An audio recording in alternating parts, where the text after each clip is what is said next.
मैं Kumar hero sir आप सभी को अपने इस YouTube चैनल पर एक बार फिर से स्वागत करता हूं। और आज के इस वीडियो में हम एक स्पेशल टॉपिक्स के बारे में चर्चा करेंगे जो क्लास 11th का होगा। और क्लास 11th में आज हम लोग सीखने वाले हैं कि सेट्स के कितने प्रकार होते हैं और वो कौन कौन से प्रकार होते हैं, यानी टाइप्स ऑफ सेट्स के बारे में आज हम लोग पढ़ने वाले हैं और एक एक करके डिटेल्स जानकारी प्राप्त करेंगे जिससे कि आपको एक्सरसाइज आसानी से बन सके। तो आप लोग तैयार हो जाइए। तो आज का जो हमारा वीडियो है वो स्पेशल जो है वो किस पर, टाइप्स ऑफ सेट्स यानी कि समुच्चय के प्रकार पर आधारित होगा। तो चलिए स्टार्ट करते हैं। स्टार्ट करने से पहले अगर आप मेरे वीडियो पर नए हैं तो प्लीज मेरे वीडियो को लाइक जरूर कीजिएगा और मेरे चैनल को अगर सब्सक्राइब नहीं किए हैं तो मेरे चैनल को सब्सक्राइब कर बेल आइकन को भी प्रेस कर लीजिएगा ताकि आपको इसी तरह का नया नया वीडियो का नोटिफिकेशन बहुत ही जल्द आपके पास होगा। तो चलिए स्टार्ट करते हैं आज का हमारा टॉपिक टाइप्स ऑफ सेट्स के बारे। चलिए पहले हम लोग यह जान लेते हैं कि आज का जो टॉपिक्स है टाइप्स ऑफ सेट यानी कि समुच्चय के प्रकार, कौन कौन से प्रकार हम लोग आज पढ़ने वाले हैं। पहले उन लोग का हम लोग नाम जान लेते हैं। तो देखिए पहले आज हम लोग पढ़ेंगे जो सबसे ज्यादा इंपॉर्टेंट है वह है एम्प्टी सेट, यानी कि इसको हिंदी में रिक्त समुच्चय कहते हैं। तो पहला जो हम लोग सेट के बारे में जानेंगे वह है एम्प्टी सेट। दूसरा जो सेट का नाम है वह है सिंगलटन सेट यानी कि एकल समुच्चय। और तीसरा जो है फाइनाइट सेट यानी इसको हिंदी में परिमित समुच्चय कहते हैं। और चौथा जो है इनफाइनाइट सेट यानी अपरिमित समुच्चय। और पांचवा जो है वह इक्वल सेट्स यानी कि समान समुच्चय क्या होता है, किसे कहते हैं, इन सब सारे बातों को हम लोग समझेंगे। इस पर एग्जांपल से भी आपको हम बताएंगे जिससे कि आपको आसानी से समझ में आ जाएगा। ये मेरा हीरो सर का वादा है। और लास्ट हम लोग पढ़ने वाले हैं इक्विवेलेंट सेट्स यानी तुल्य समुच्चय के बारे में। तो आप लोग तैयार हो जाइए इन सब सारे सेटों के बारे में। हम आपको चाहे तो अभी थोड़ा देर में ये सब याद करा सकते हैं, लेकिन हम पूरा डिटेल्स में पढ़ेंगे जिससे कि आपको काफी दिनों तक याद रह सके। ठीक है, तो चलिए हम लोग एक एक करके सारे सेट के बारे में जानते हैं।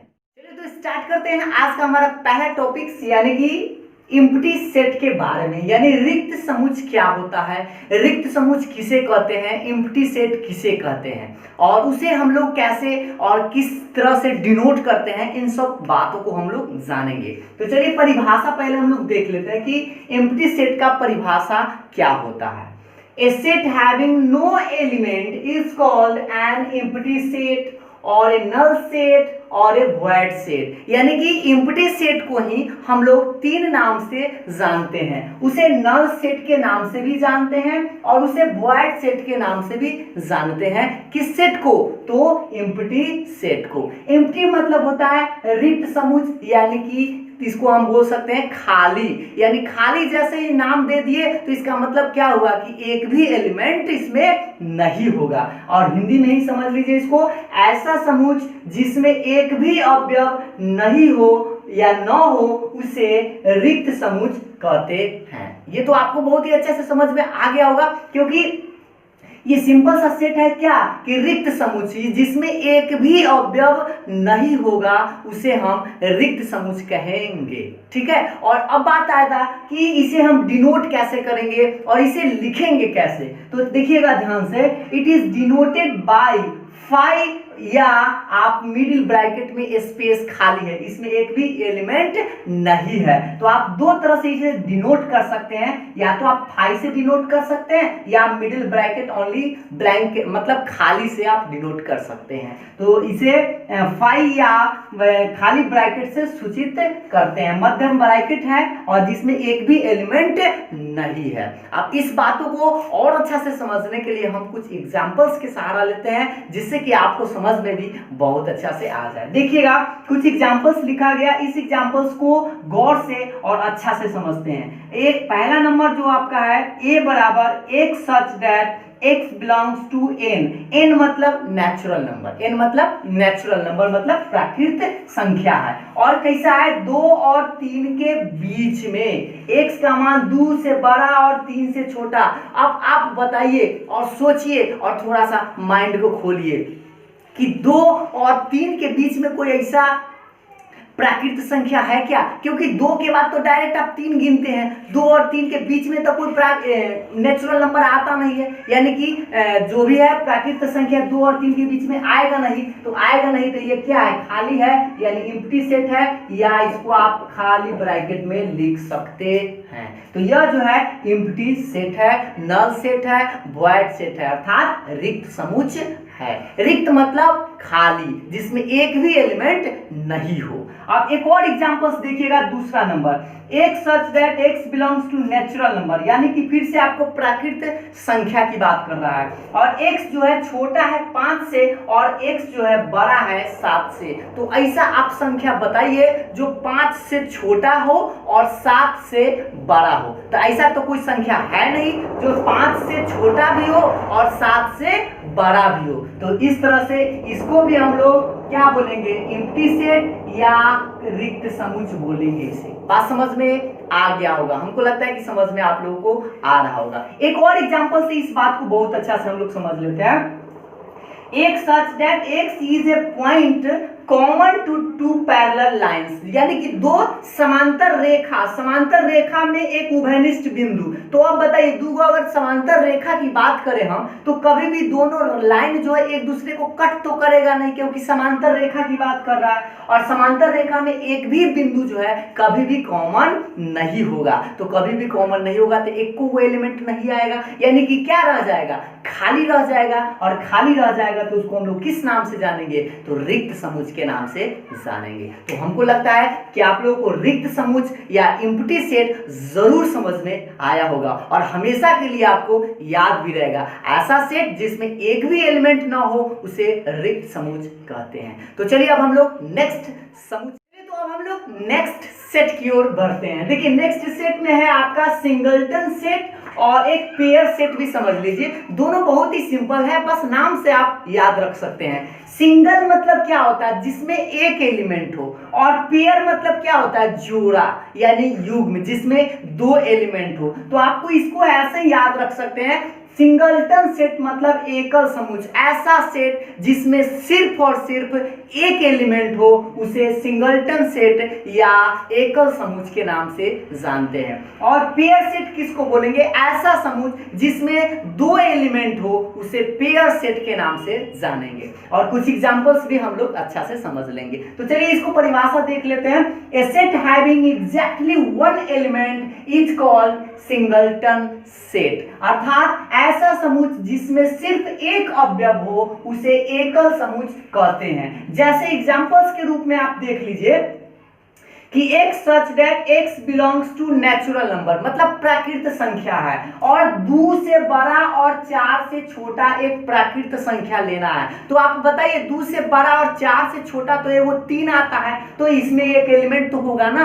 3, तो इसमें कई वो एलिमेंट है? एक वो एलिमेंट है, तो इसको हम लोग सिंगलटन सेट के नाम से जानेंगे। और सेट एग्जांपल नंबर दूसरा देखिए, b बराबर जिसमें 2 लिखा हुआ है, तो इसमें कई वो एलिमेंट है? एक हो, तो ये सिंगलटन सेट है।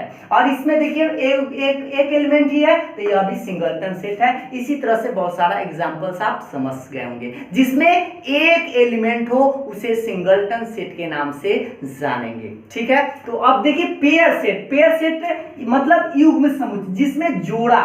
अब किसको बोलते हैं? परिभाषा समझ लीजिए। A set having 2 elements is called a pair set, ऐसा समुच्चय जिसमें 2 अवयव हो उसे युग्म समुच्चय कहते हैं। अब दूगो समुच्चय मतलब इसमें क्या है कि 2 एलिमेंट होने चाहिए। तो ऐसे तो एग्जांपल सिंपल से हम ले सकते हैं, 2, 3, तो इसमें क्या वो एलिमेंट है? 2 काउंट कर सकते हैं, इसमें भी 2 एलिमेंट है। तो पेयर सेट में 2 एलिमेंट होगा, और सिंगलटन सेट में सिर्फ और सिर्फ एक एलिमेंट होगा। तो हमको लगता है ये सब तो ज्यादा कुछ समझने की जरूरत नहीं था, ये तो नाम से ही आप लोगों को याद रहेगा और हमेशा के लिए रहेगा। तो चलिए अब हम लोग इंपॉर्टेंट सेट की ओर बढ़ते हैं, यानी नेक्स्ट सेट। तो अब हम लोग नेक्स्ट सेट की ओर समझते हैं जो सबसे ज्यादा इंपॉर्टेंट है, और इस जो सेट है, ये जो सेट है इस पर आपको क्वेश्चन जो है ज्यादा मिलेंगे। ठीक है, तो इसीलिए इस सेट के बारे में हम लोग अच्छा से समझ लेंगे। और अभी तक हमने जो भी सेट बताया होगा हमको लगता है आप लोगों को अच्छा से समझ में आया भी होगा और याद भी हो गया होगा। उसी तरह से इसको भी हम आपको याद करा देंगे। चलिए देखते हैं।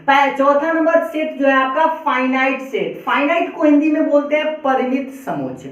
नाम से ही पता चल रहा होगा, परिमित समुच्चय मतलब ऐसा सेट जिसमें कि नंबर ऑफ एलिमेंट जो है वह फाइनाइट है, यानी निश्चित है, जिसको आप काउंट कर सकते हैं। सीधी सी बात मेरा याद रख लीजिए, जिसको आप काउंट कर सकते हैं, उसमें उस सारे एलिमेंट को अगर आप काउंट कर लिए तो समझिए वो फाइनाइट सेट है। और वैसा सेट जिसमें कि आप नंबर ऑफ एलिमेंट्स जो है आप काउंट नहीं कर पाए तो समझिए वह इनफाइनाइट सेट है। ये ही, बस इतना ही में आप लोग सब समझ गए होंगे। तो चलिए हम लोग थोड़ा सा अच्छा से समझ लेते हैं और एग्जांपल्स देखकर भी समझ लेते हैं। ठीक है, तो a set having finite number of elements is called finite set, अर्थात ऐसा समुच्चय जिसमें अवयवों की संख्या निश्चित हो उसे परिमित समुच्चय कहते हैं। यानी कि जिसमें अवयवों की संख्या जो है वह निश्चित होना चाहिए। अब निश्चित का मतलब जिसको आप काउंट कर सकते हैं। जैसे कुछ एग्जांपल्स देख लीजिए इस बात को समझने के लिए।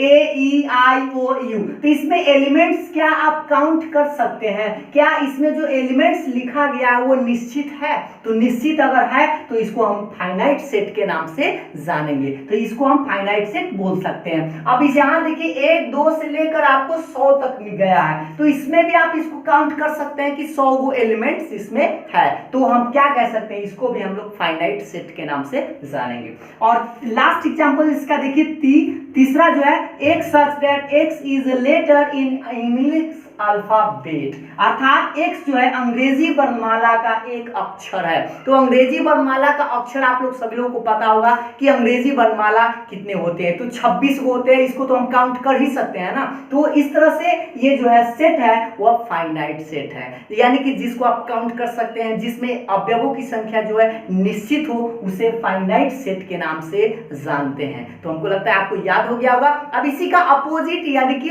उल्टा जो है वह इनफाइनाइट सेट कहलाता है, जिसमें अवयवों की संख्या जो है वो निश्चित नहीं होता है, यानी क्या होता है, अनिश्चित होता है। तो a set having infinite number of elements is called infinite set, अर्थात ऐसा समुच्चय जिसमें अवयवों की संख्या अनिश्चित हो उसे अपरिमित समुच्चय कहते हैं।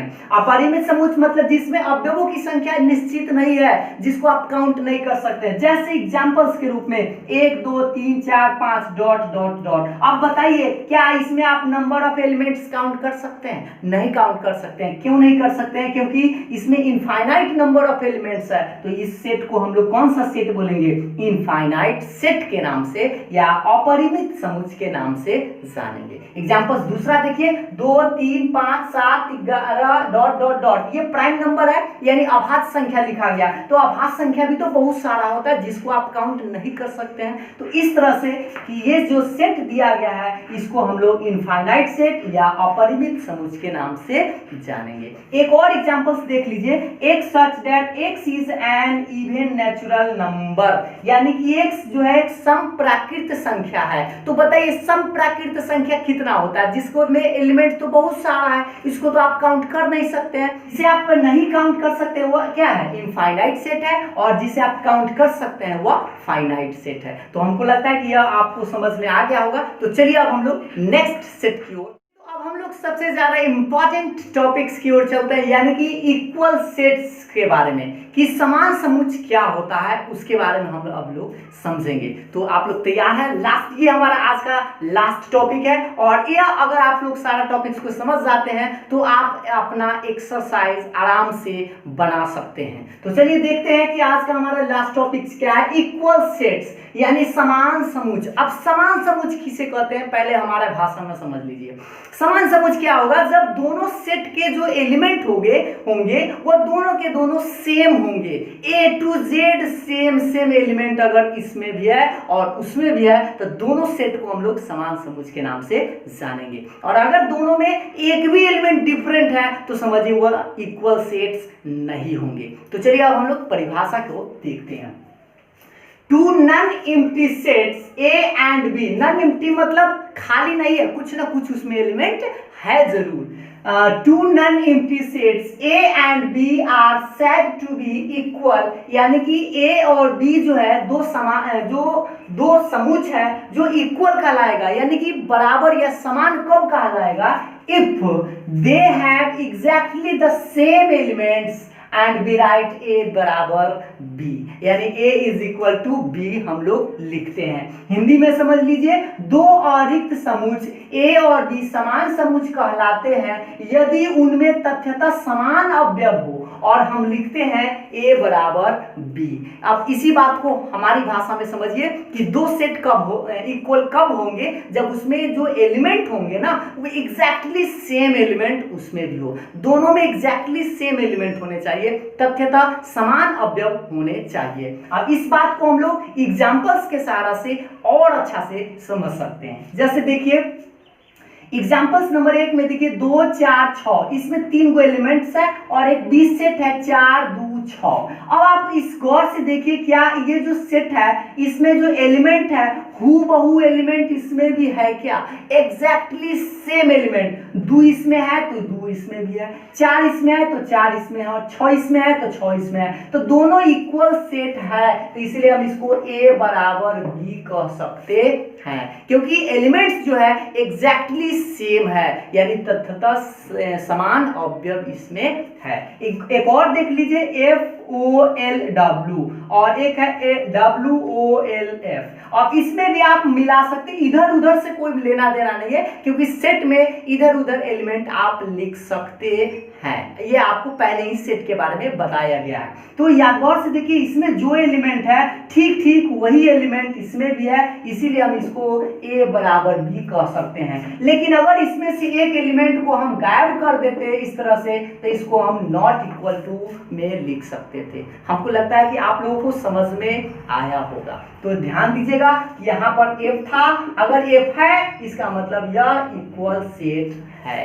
तो अब समझ में आ गया हुआ इक्वल सेट। एक और लास्ट थोड़ा सा हम लोग समझ लेते हैं, इक्विवेलेंट सेट क्या होता है, यानी कि तुल्य समुच्च क्या होता है। तुल्य कहने का मतलब वो इक्वल नहीं, इक्वल की बात नहीं कर रहा है, ये कब होता है और कैसे होता है, किसे कहते हैं, समझ लेते हैं।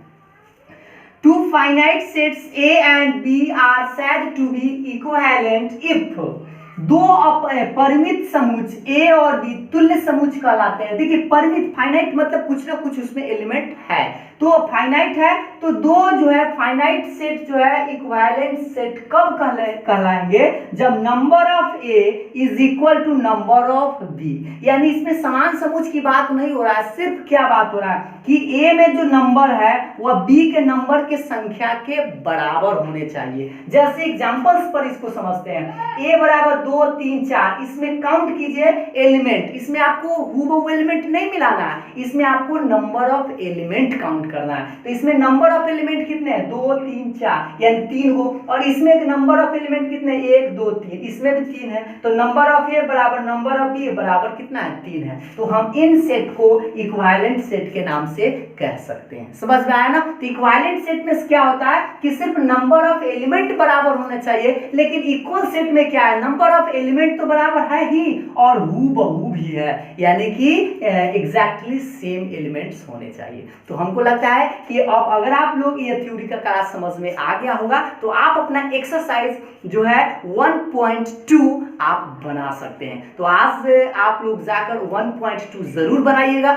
और अगर आप लोगों से बन जाता है तो कमेंट करके इस वीडियो में जरूर बताइएगा कि थ्योरी का क्लास अच्छा लगा, और मेरा जो क्लास है आज का वो कैसा लगा, इसके बारे में भी आप कमेंट करके हमको बता सकते हैं, जिससे कि हम अपने अंदर थोड़ा सा सुधार कर सके, अगर आप लोगों को और सुधार की जरूरत लगे तो। ठीक है, तो आज का वीडियो यहीं तक समाप्त कर दिया जाता है, और फिर मिलेंगे हम लोग एक्सरसाइज के साथ। तब तक के लिए